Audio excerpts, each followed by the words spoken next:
Morning. Morning. Well, thank you everybody for coming. I thought it was great to hear Patrick earlier. I really appreciate that input. I could talk about that stuff all day. My presentation here is going to be a little bit simpler. Hopefully you will all walk away from something. So I'm going to use a tool that I learned from a partner, and some of you will definitely recognize this. I want to take a brief safety moment. Didn't hear anything about it this morning, but maybe I missed it. And that is, let's take a brief safety moment.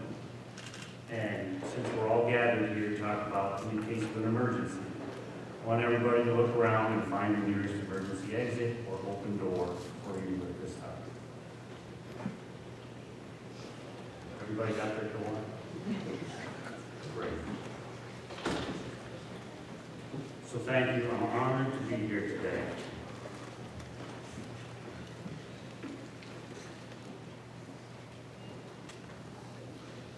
When Joey asked me if I would give this presentation, two things occurred to me instantaneously. One, what could I possibly offer this group of accomplished professionals? Yeah, I got it. Two, what an honor to be able to present here today. What an opportunity.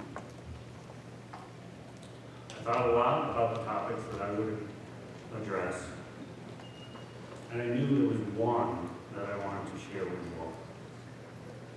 It's one item that I struggled with for many years, and I continue to struggle. There's always room for improvement. However, it's one item that I know each and every one of you have the ability to capitalize on for the remainder of your careers, some of which are going to be much longer than mine. This talk isn't about professional achievements, research publications, or stock assessments. It's about a softer skill that lies within all of you. This is about perspectives and how all of you can engage multiple perspectives to accomplish amazing results.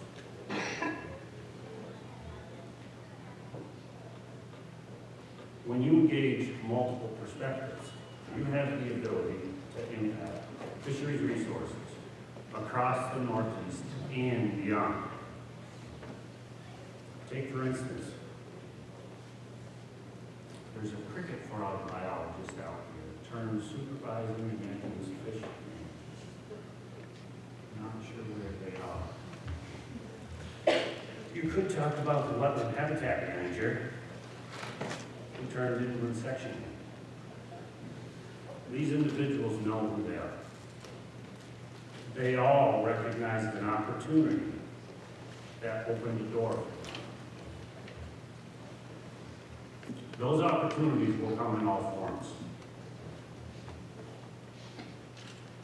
But all of them start within you. Your perspective will influence your decision making. But if you keep an open mind, your perspective will start to see obstacles as opportunities. I want to share with you a very personal example of an individual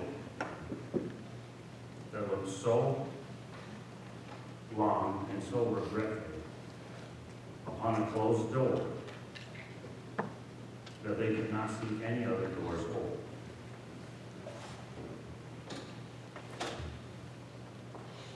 Apologize there, I got a little out of work. We often say in life, when one door closes, another door opens. To get a true sense of that statement, you need to hear the entire quote from Alexander Graham Bell. When one door closes, another opens.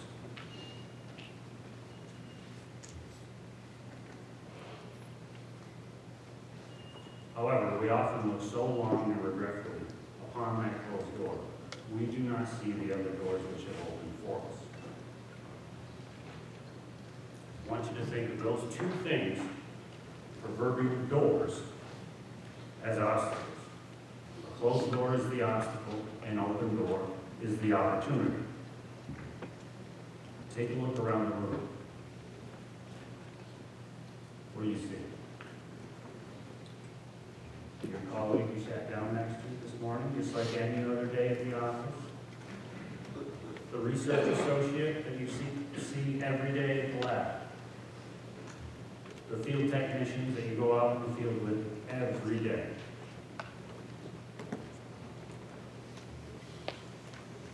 I want to tell you what I see. It's not the funny guy standing in the back, or the diligent coworker behind the laptop. I see endless opportunity from the entire group here.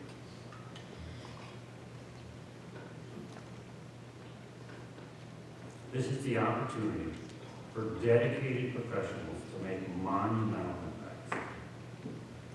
Now,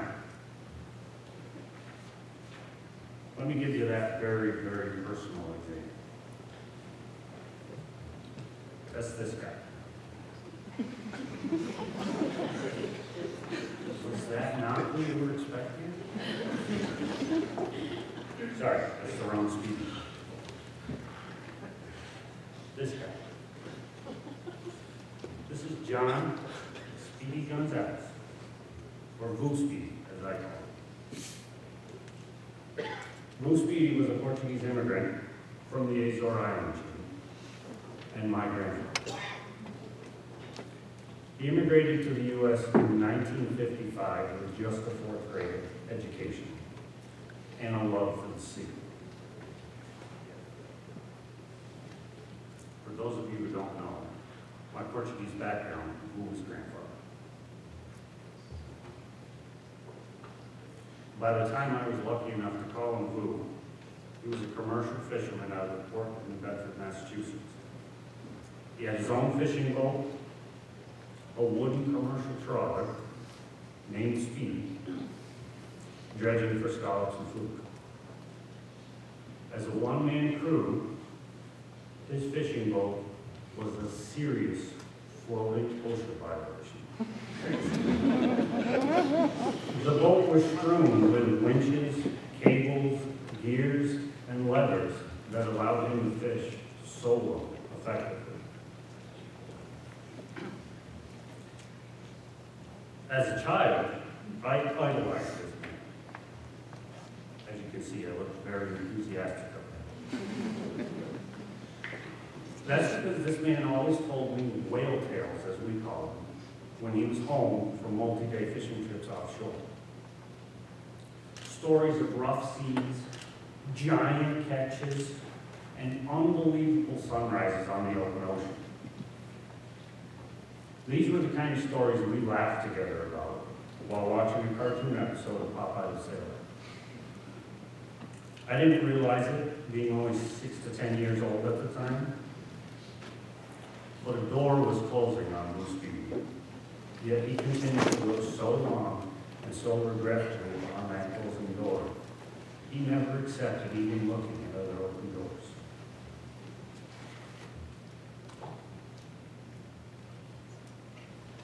So I want everyone to take a minute and look at this slide and be very cognizant of the timeline. You see, in the early 1990s, I'm dating myself, that's why I'm up here. The Atlantic sea scallop fishery had been over-harvested for years. Fishing, as you can see on the slide here, had the lowest catch per unit effort ever recorded in 1990. Fishing was so poor that in 1991, Blue Speed foreclosed on the family home just to keep the fishing boat operating. By 1994, the Atlantic Sea Scallop fishery was considered completely collapsed by the New England Fisheries Management Council. Well, Blue Speed was going to keep fishing, no matter what. It was the only door he knew how to keep open. Meanwhile, up and down the coast, commercial shellfish aquaculture operations were flourishing. Family members pleaded with Blue Speed to sell the boat and convert operations. They said, "We want to keep shellfishing, grow them, don't gather."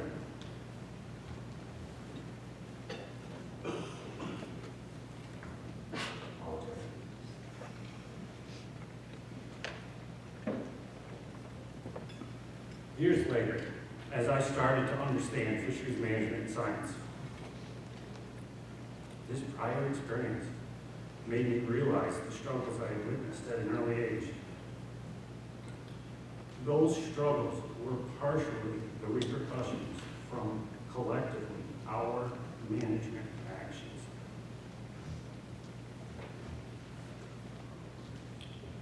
And the economic ripple effect that happens from them. So, the work we do is incredibly important.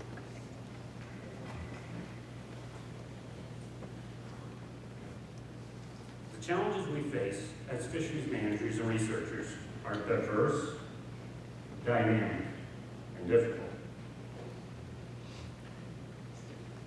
The challenges on Long Island, let's say Long Pond in Southampton, are going to be very different than the challenges on Long Pond in Santa Clara in the northern Adirondacks.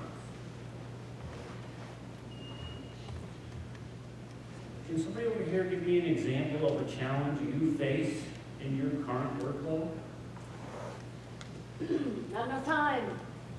That's a great one. Guilty. How about somebody over here? Shout out a challenge. Standard requirements of unique situations. Ooh, standard requirements and unique situations. That's a good one. All of our challenges are unique, but they're all similar. Your perspective of that challenge can sometimes be the obstacle.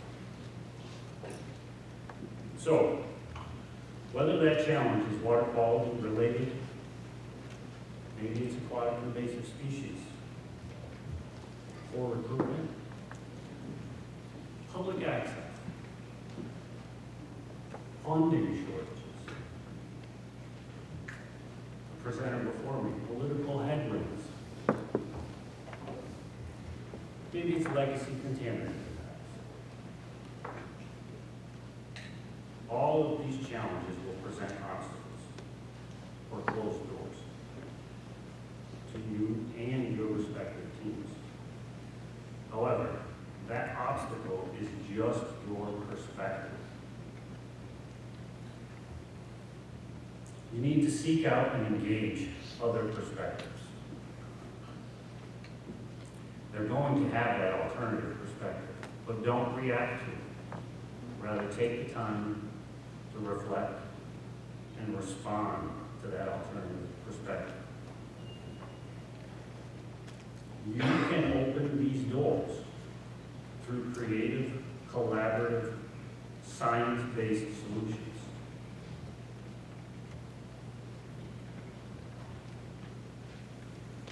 So, early on in my career, I started working for Adirondack Lake Survey Corporation. All over the Adirondacks in North Country. First real fisheries job. At that time, every assignment was an adventure for a wide-eyed 19-year-old who would spend more time fishing for blue crabs than brook trout. Every week, brought 2 to 3 new water bodies to navigate to, paddle, and gillnet.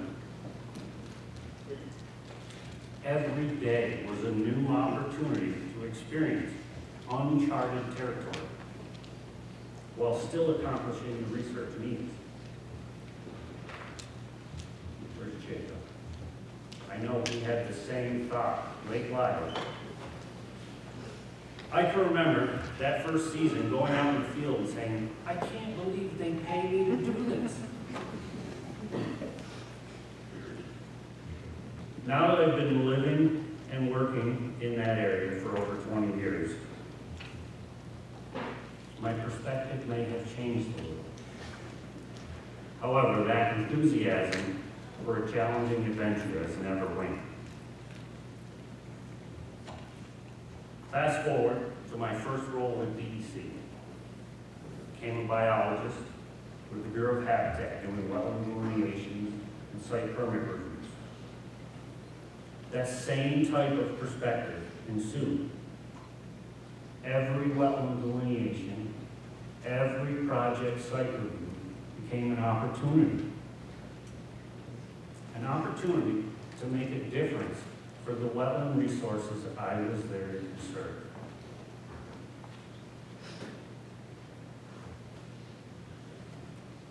Now things really get fishy.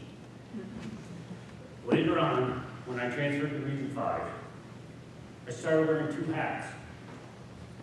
One as a regional fisheries biologist, the other as a regional habitat biologist working on stream disturbance and lake shoreline and excavation and filtering. This dual role helped me understand the intertwined relationship we have as resource managers between our human impacts on the landscape and the aquatic resources we see today. I can think of several examples where our human impacts on the landscape completely transformed the fishery in a matter of just a few short years. That role gave me a greater appreciation for aquatic connectivity, volitional fish movement, and the benefits they provide. I started to see how you could take a nearly 30,000 acre lake and boil it down to just 50 acres of spawning habitat. But if that habitat was impacted or even temporarily inaccessible, you risk major impacts to that fishery. Not delayed, but delayed by a year or 2 or more. This is where my perspective of obstacles to habitat protection turned into opportunities for the fishery. It was also where I learned that working together in collaboration with partners was far more effective.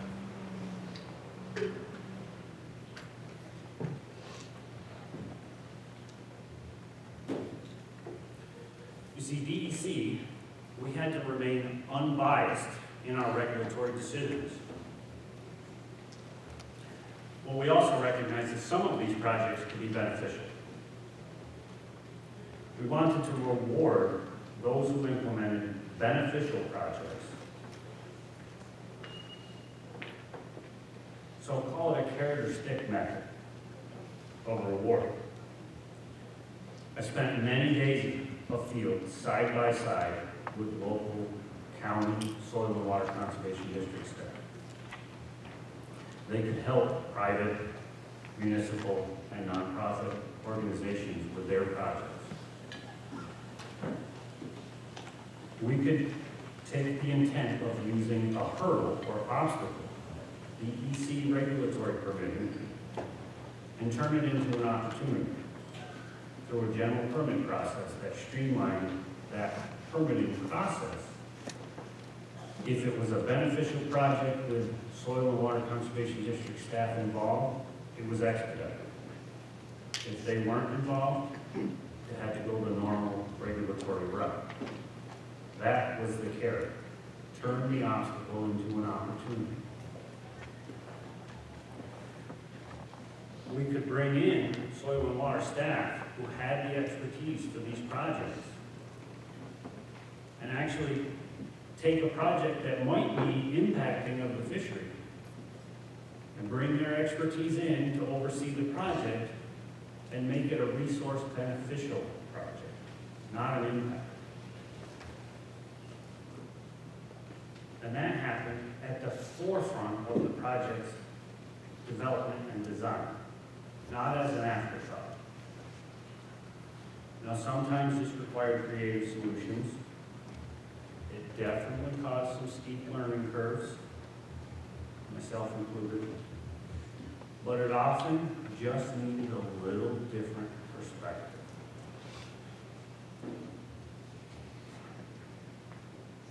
So, bridging multiple perspectives through partnerships and collaboration. Right, extreme disturbance, bridging things. Gotcha. You ask a civil engineer how to design a foundation, not a fisheries restoration project. But if you ask a fisheries biologist how to design a foundation, you'll probably get the same answer. Or you can design it however you want. Just don't impact the fishery. And here's how to avoid those impacts. That is the essence of partnerships and collaboration. You get all those obstacles out on the table to discuss at the very beginning of the project collaboration. So, let me give you an example of a fishery that includes all of these management obstacles.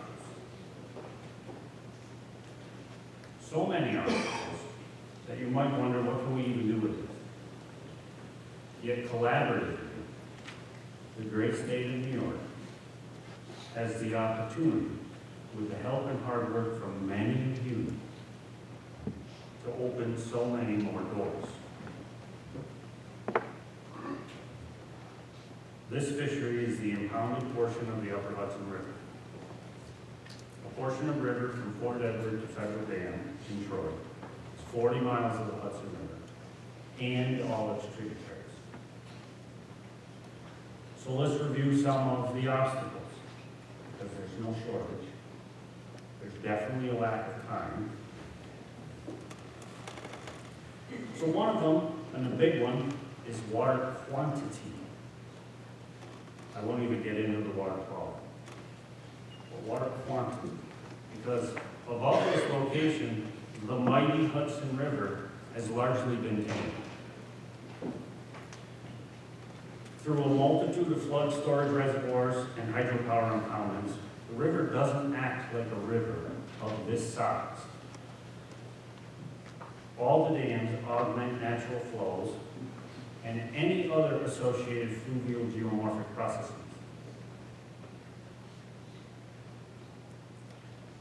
Flows are moderated from their peak highs, attenuated due to flood storage. Low flows are pulsed to augment recreational rafting opportunities further up in the watershed. So much so that you can see clearly on any USGS gauge, flows fluctuate by over 4,000 CFS, sometimes daily, if not more. Yet there's been no precipitation or no snowmelt anywhere in the watershed. Not a natural river process. 2, aquatic invasive species. Let's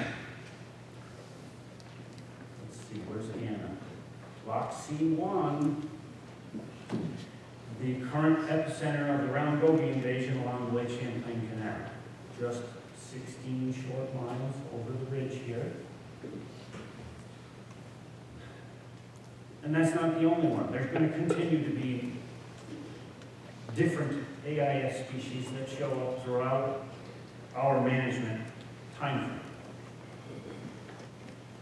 Round goby is just the one getting this news cycle's attention.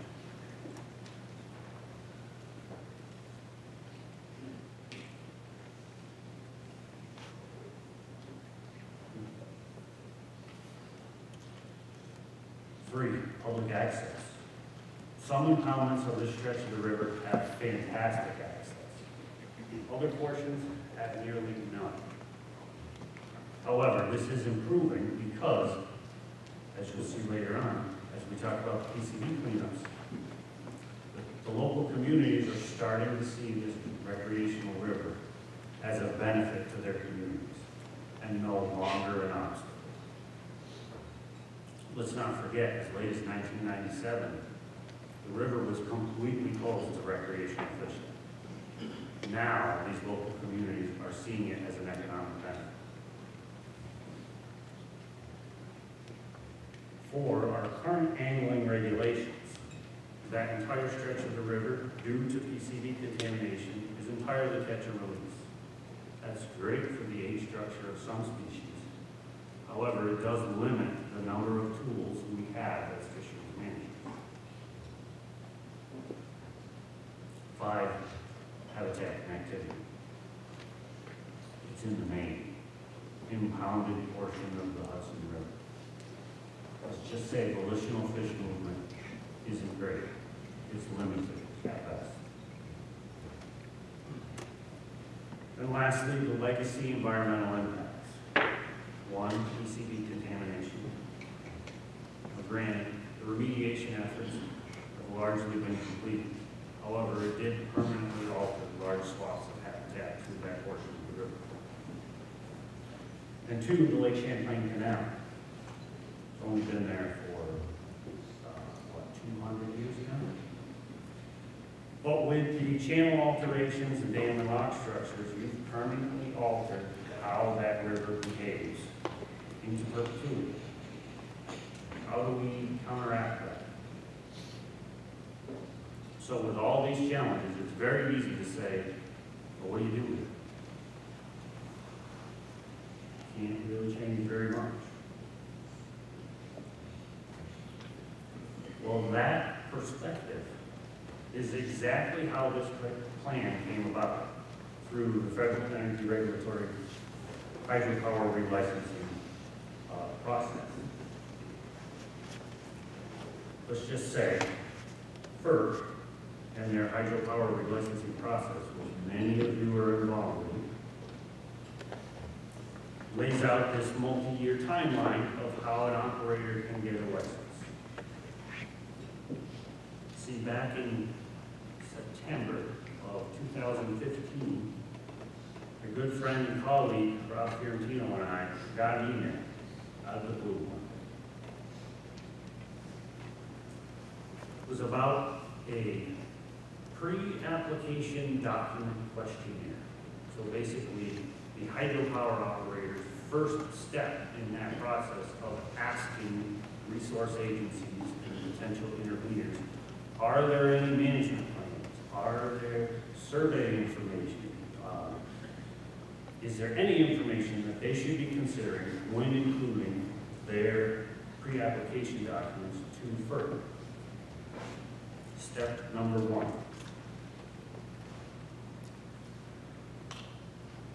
It was at this time that Rob and I started talking about the management of the Hudson River and what we were doing for it.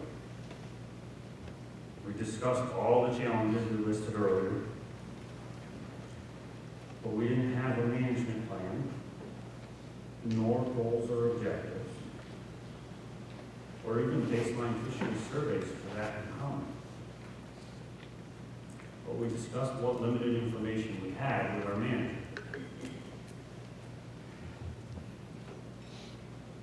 Our manager's response was classic, and I don't hold this against them one bit.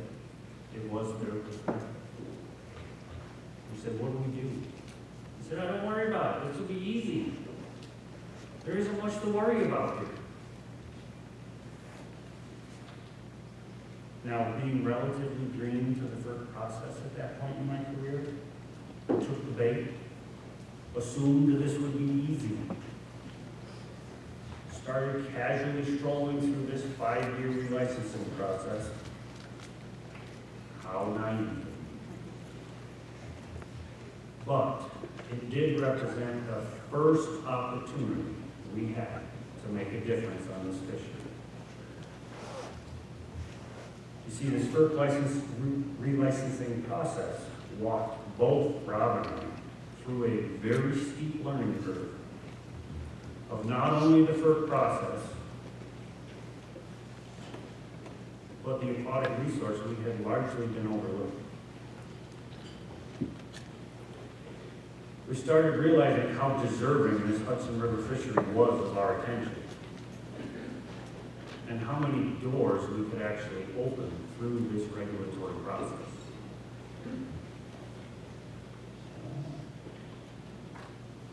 You see, the river PCD remediation efforts had largely been completed, so things were looking up for the resource. Through the meetings we had throughout the relicensing process with all the partners involved, we really started to accelerate discussions about migratory species and active species. We realized the potential for benefits here to this fishery, especially American Indian.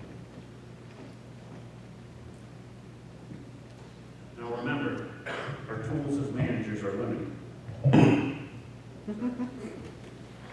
Obstacles are everywhere.